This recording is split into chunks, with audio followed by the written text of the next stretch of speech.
Continuing to read from A Mountain in Tibet, from page 189.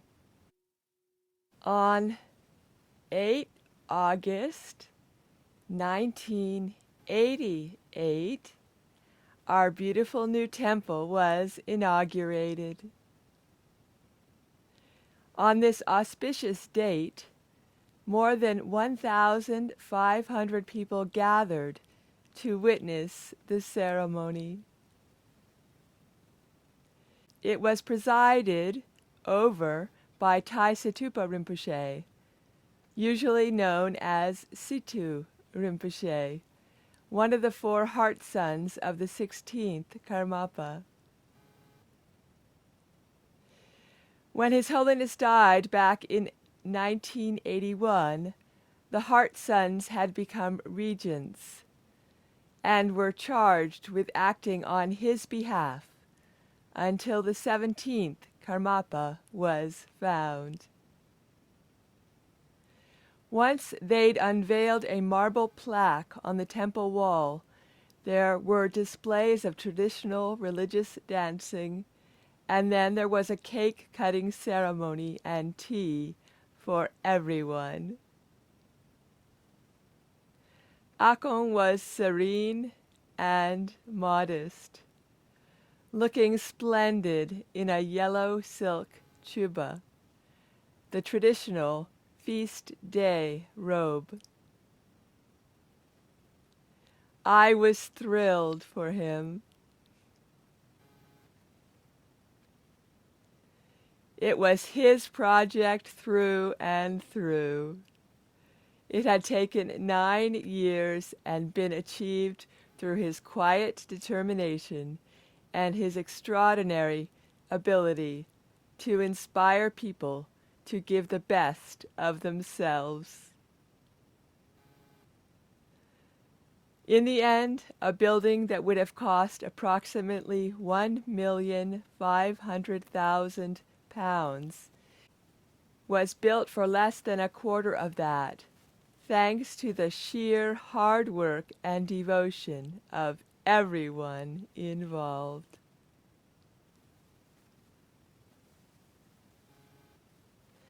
I took a day away from retreat to participate in the temple's inauguration, and then I returned to Pure Lands. I expected to spend the next few months closing my ears to the sound of cement mixers and my mind to its irritations, with nothing further to trouble my practice. But events were about to overtake me. In the October of 1988, Lama Ganga, who had been expected to continue to lead the 4-year retreat, was taken ill in Tibet.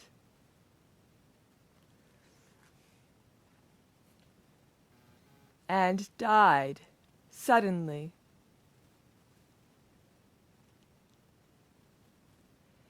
It fell to Lama Tupten, a revered master from Palpong Monastery in Kham, who now had a center in Birmingham, to be the retreat master for the second long retreat.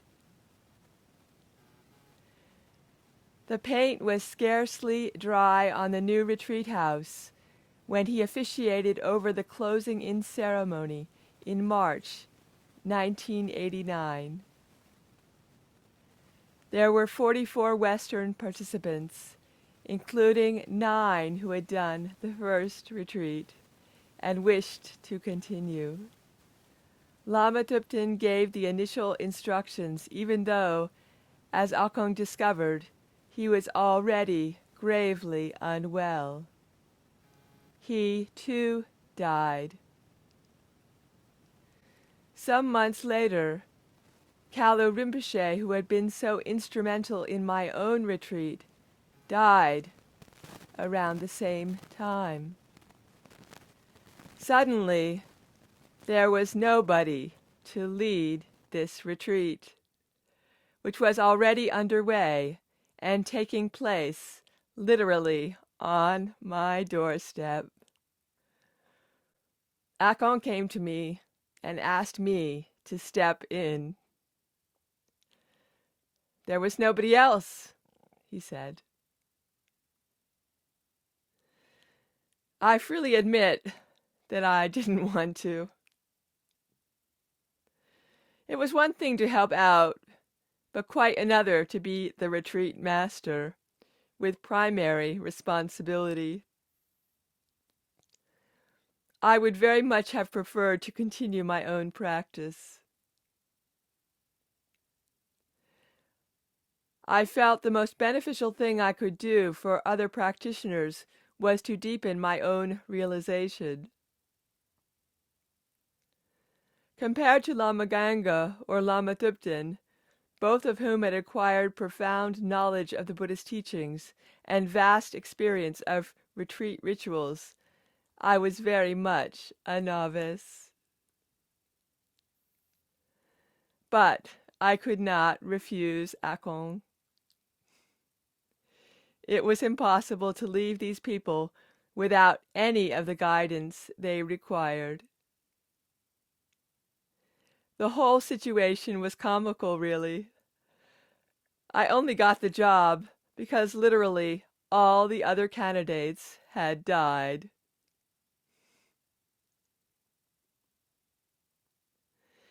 I decided that if I were going to do this, I would make some changes.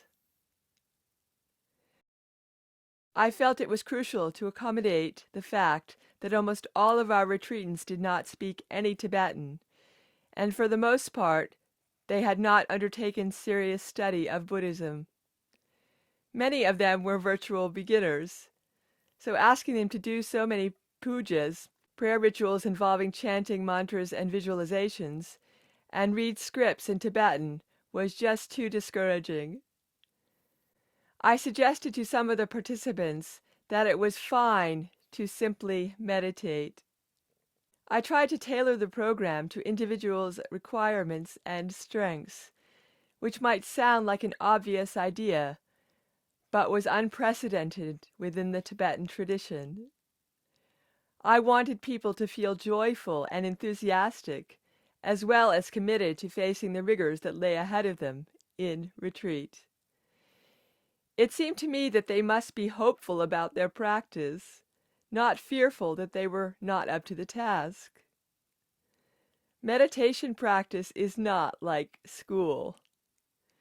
There is no final examination to swat for, and we are not in competition with anybody else. Many of the Western people who come to Buddhism are fascinated by its esoteric side. And it is true that there is a vast and sophisticated philosophical system that could occupy our analytical mind for many lifetimes.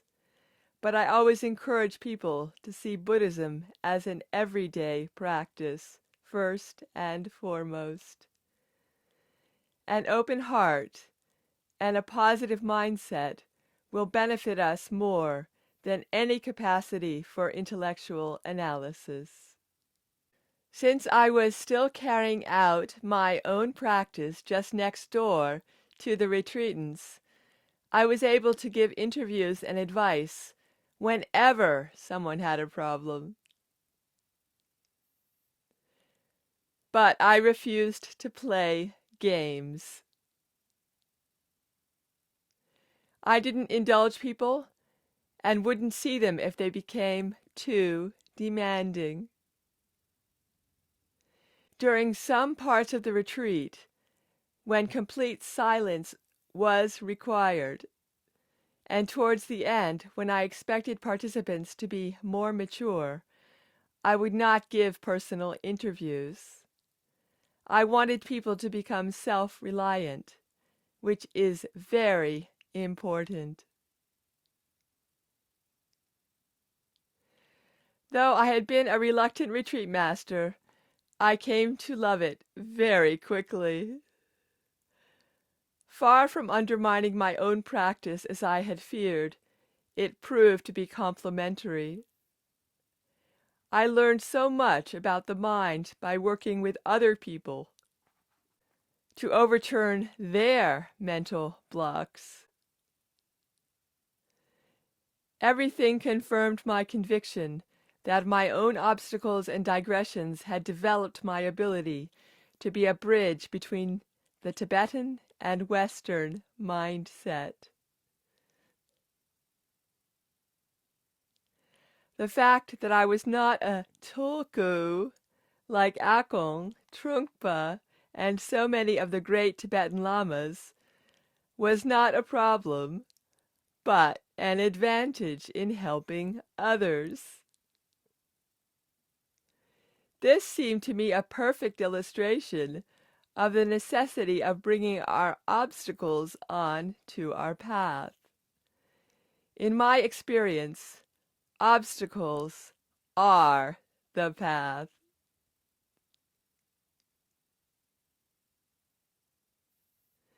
My experience as retreat master between March of 1989 and March of 1993, and then again between November 1993 and January 1997, allowed me to deepen my understanding of how to spread the Dharma in contemporary Western society. It was like a laboratory for me to understand what helped people, what reached them, and what didn't. I quickly realized that it was essential to warn participants about what lay ahead, not to alarm them, merely to prepare them. Retreat is certainly not for everyone, but I believe that all of us can benefit from a period of seclusion, whether it's 4 years or 4 days. It is important to set aside hope for desired outcome, as well as fear of not getting what we want, and instead open ourselves up to the unexpected inner journey that unfolds in retreat. But it helps to accept that some of this may be a struggle. In retreat, there is no escape from your mind, its negativities and habits. Many of us spend our lives refusing to face our mind, using any method of distraction at hand, whether that's alcohol, long hours in the office, or binging on box sets.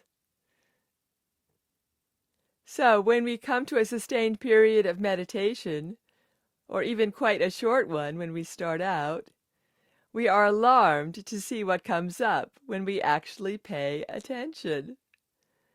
Old fears, anxieties, and resentments. Endless mind chatter of the most banal kind. It can feel very noisy in there when we start to meditate, and it is understandable to want to drown the noise out. Understandable, but not very wise, because, of course, it doesn't go away if we can't hear it. Over and over again, retreatants would come to me feeling bad about themselves and their past, traumatized, unable to let go, upset with themselves for not being able to do meditation properly. Many people told me that they were particularly challenged by anger. They were unable to stop digging into past hurts and insults, and unable to forgive those who had caused them pain. Often they were angry with their parents, sometimes with partners or ex-partners. A huge number of them were also angry with themselves. When I suggested that they find it healing to forgive, they would again list everything they had to be angry about and wait for my nod of understanding. They were completely identified with their negative emotions, and struggle to see them as mere phantoms of the mind. Letting go of attachment to trauma, rather than continuing to focus on how we got wounded, is so important. Because if we cannot let go, that trauma will dictate our whole life and distort all our thinking.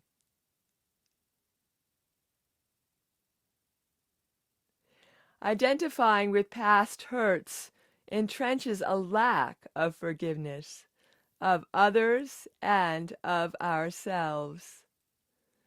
The problem is, without compassion for every living being, we can never be at peace.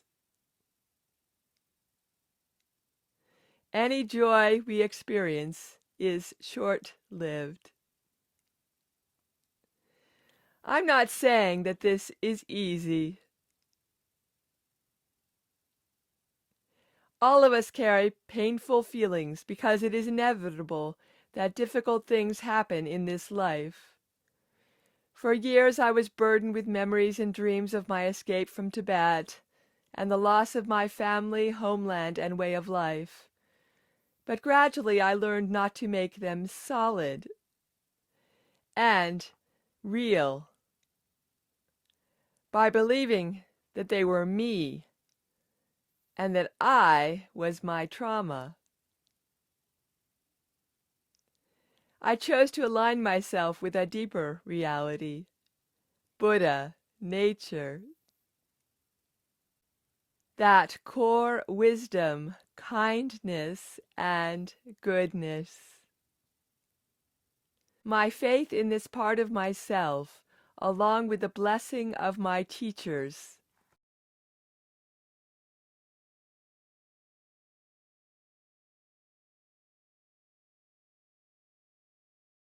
and their lineage, opened the door to profound change. Over time and with sustained practice, I was able to walk through it. I became free.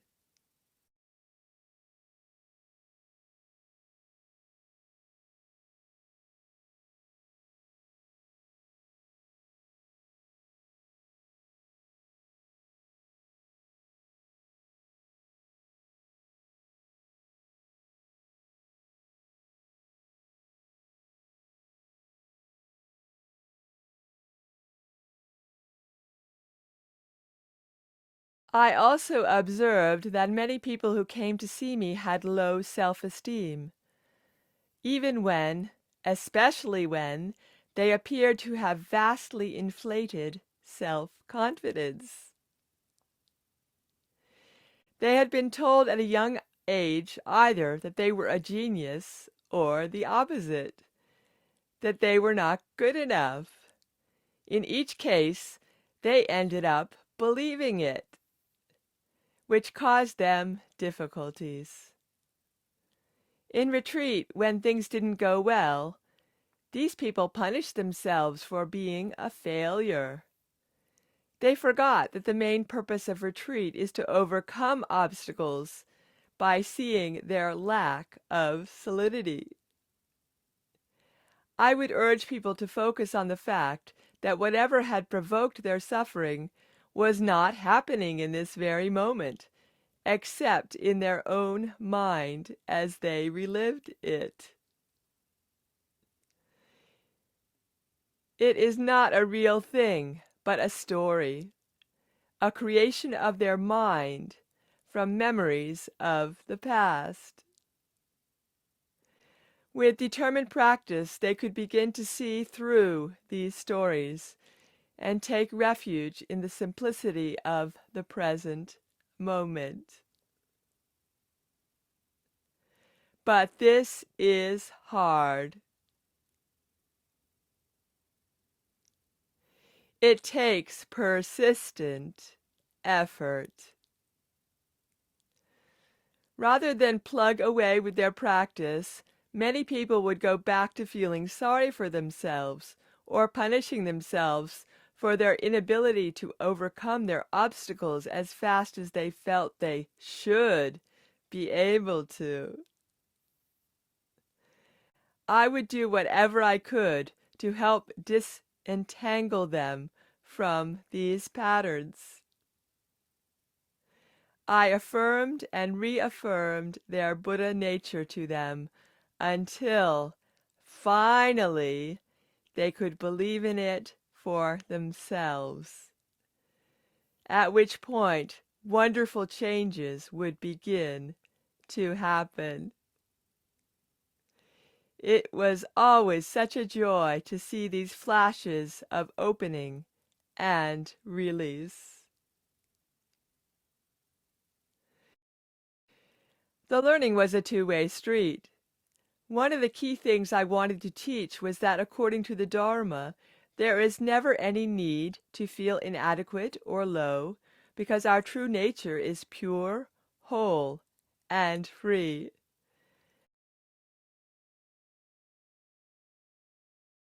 But this is hard to grasp if you have no direct experience of it and lack the faith to accept your teacher's assurances that it really is your true nature.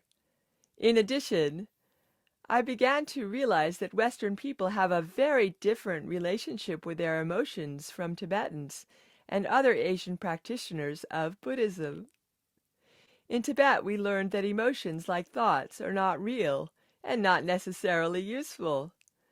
Buddhism holds that anger, desire, pride, jealousy, and ignorance, the five poisons, are not sins as they were in traditional Christian thinking, but afflictions of the mind that make it harder for us to see our true nature.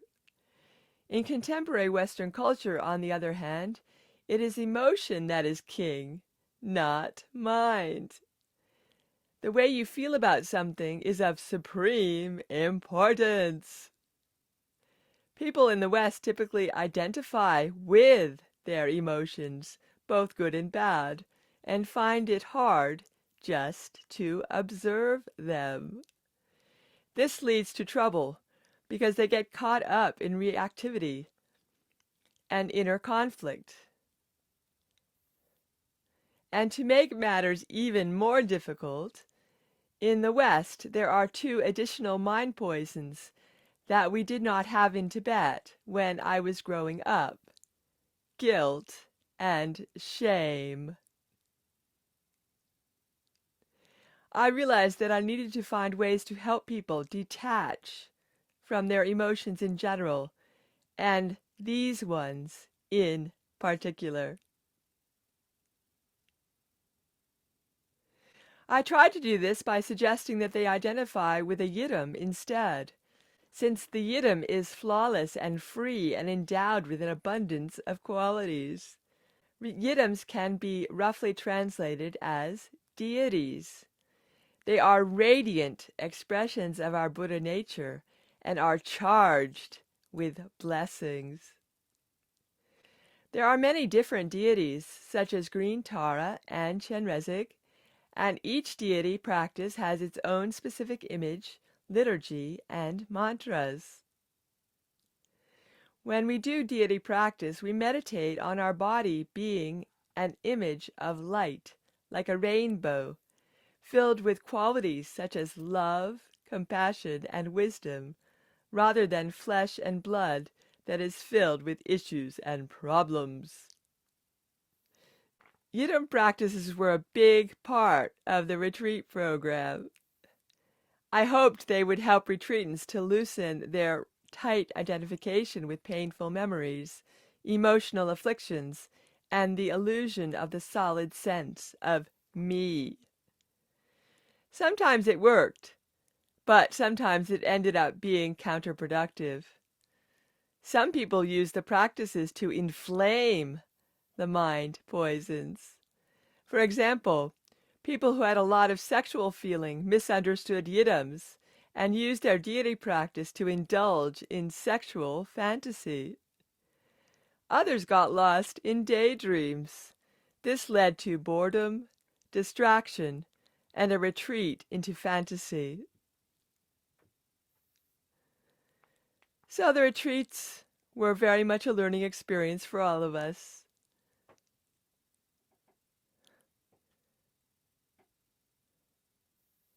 But I have no doubt that they were hugely beneficial to many people. I would include myself in that group. I, like many others, learned a lot about the mind. We might not have achieved the pinnacle of the Buddhist path, enlightenment, but we got a sense of the immensity of the task. We became more mature and realistic, and we learned invaluable practices that would serve us for the rest of our lives. Continuing from page 189, from a mountain in Tibet. It's amazing how the great lamas died one after another, just at the crucial timing were needed. Lama Tupten, Lama Ganga and Kalo Rinpoche. It's unbelievable, wasn't it? Yes. They must have had connected karma with each other. Yeah, and they came up a not long back. Yes. They all left at the same time. At the same time, and I remember when we was at Sammy Ling, he was very shaky, and it must have been when he was going to die. Which one? Kalo Rinpoche. Kalo Rinpoche. When you met with him there. I got the shed raising permit up of him then, but that was the first that I saw in my life, and that was very big. Right. So they all left around the same time, and they're all now back again as quite young young men. So they had some connection that brought them together the first time, and now, well, probably one of many times, but brought them together earlier, and now they're back as younger men all around the same age. Yeah, it's a very crucial time when they were needed. It happens, you know. Yes. Yeah. So I suppose that sometimes it works out like that. Did you know you wouldn't see Kalo Rinpoche again? I didn't think of it at the time, but I knew he had the shakes. I don't know if he had Parkinson's disease at the time. All right. You know, he had something. You could tell he wasn't well. Tell he wasn't well. Yeah. Yes. So, and the others, it seems like it was a gradual process, or it happened quite suddenly. yeah, but they all left at the same time. I remember Lama Tupten and Lama Ganga, both of them were at the Glasgow Sami Song Centre. Oh, you knew them both. So I knew them both, yeah. Oh, wonderful. So, they represented the traditional way in Tibet, didn't they? Yeah, so we had teachings from them, you know. So it was very, very good. And you had translators that would help them. Yeah, yeah. Well, anyway, everything went quite well and smoothly. Yes, well, they all came together and did a very amazing job at bringing the Dharma to the West initially. Yeah. They were on the forefront they were the pioneers. Yeah.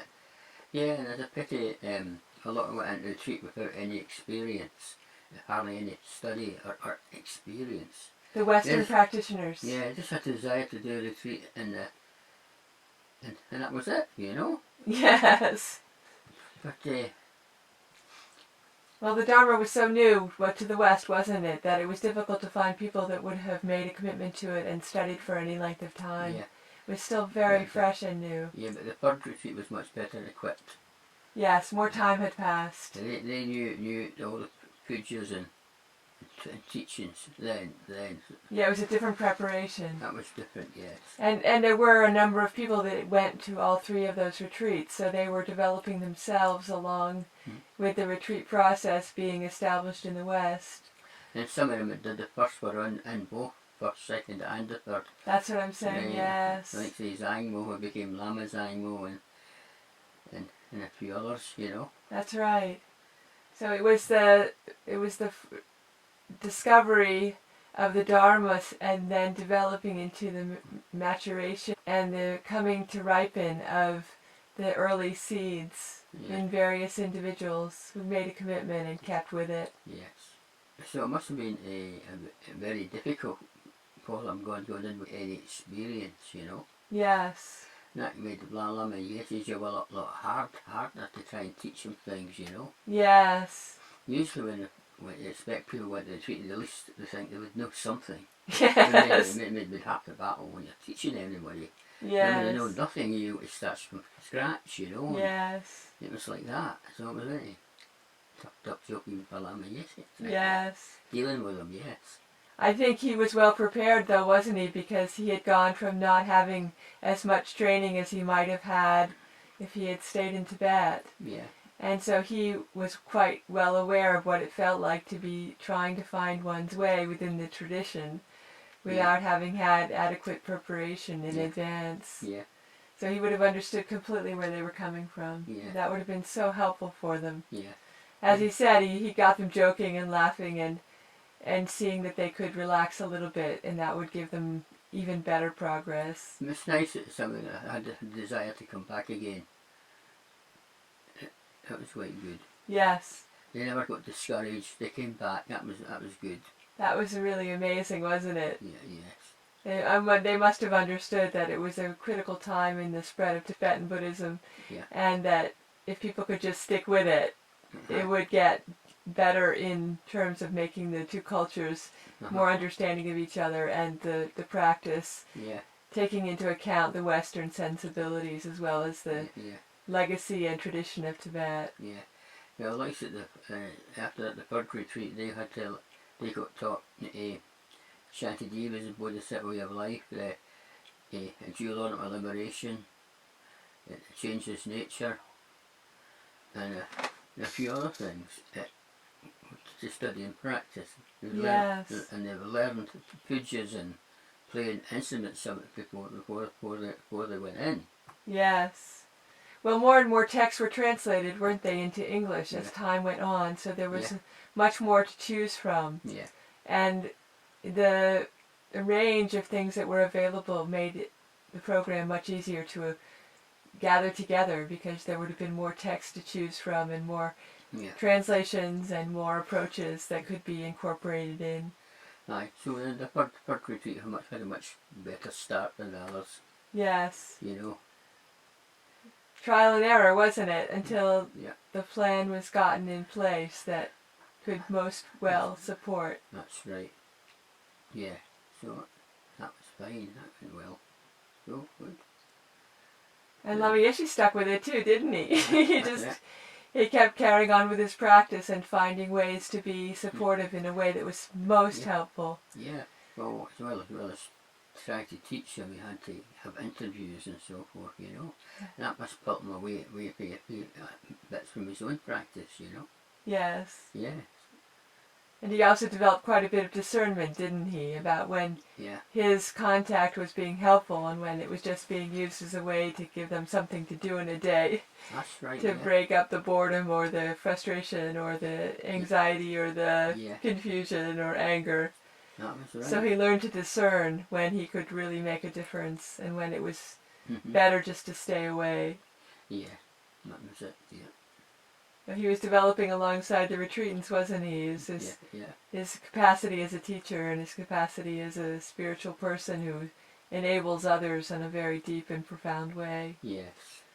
Very practical and also very deep. Yes. It's a beautiful combination that Lama Yeshe is able to embody that way. That's right, yeah. Making everything accessible. Yeah. And joyful. That's right. Well, anyway, they all survived. And the Dharma survived and is alive and kicking. Yes, that's right, yes. In the West. It got to the point where Rinpoche said at the 40th anniversary of Samiling that everything that is needed is now in the West. You don't have to go to Tibet anymore or travel. Everything is here to do the practice that is needed. I think they discovered once they left the retreat they had to study more and study and learn more. Yes. You know, which they probably did. Yes. Yes. So it was a period of developing and building up. Yeah. Building up the mantra power, building up the repetitions with the rituals and all the practices. That's right, yes.